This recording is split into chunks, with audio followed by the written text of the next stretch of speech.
Hello guys, അസ്സലാമു അലൈക്കും. അപ്പോൾ ഗൈസ് ഇതുണ്ടോ, ഈ ഒരു ചെടി ഞാൻ നിങ്ങൾക്ക് കാണിച്ചു തരാം കേട്ടോ. ഇതിൽ ഈ ചെടീൻ്റെ ഇലയുടെ തലപ്പിലാണ് കേട്ടോ ഈ ഒരു ചെടി ഉണ്ടാവുന്നത്. ഇതാ ഇല മുളച്ച് പോലെ ഇങ്ങനെയാണ് ഈ ചെടികൾ വിത്ത് ഉണ്ടാവുന്നത്, മുളയ്ക്കുന്നത് കേട്ടോ. ഇതുണ്ടോ, എല്ലാത്തിലും ഉണ്ട് അതുപോലെ. ഇതാ കേട്ടോ ഇങ്ങനെ. പക്ഷേ ഈ ഒരു ചെടിക്ക് ഇതാ കുഞ്ഞത് പൊട്ടിയിട്ടിരിക്കുകയാണ്.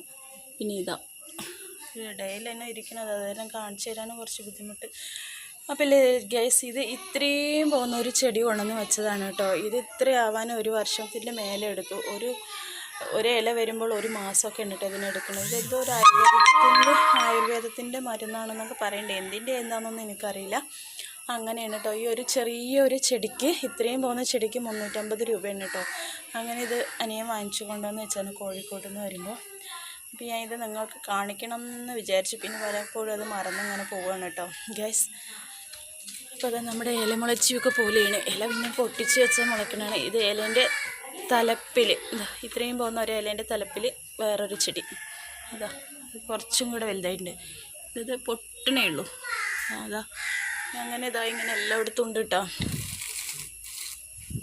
ഇതാ ഗൈസ്, ഇത് കുറച്ച് വലുതായിട്ടുണ്ട്. ഇതൊക്കെ പറിച്ച് നടാറായിട്ടുണ്ട് കേട്ടോ. ഇത് പറിച്ച് നടണം.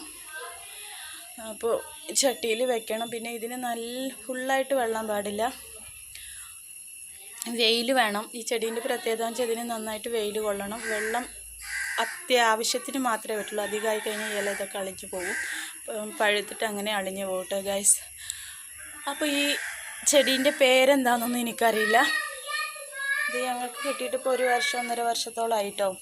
ഒരു ഇല വരാൻ 1 മാസം എടുക്കുന്നുണ്ട് ഇതിൽ. അങ്ങനെയൊക്കെയാണ് ആദ്യം ഉണ്ടായ ഇതുപോലത്തെ ചെറിയ ചെടി.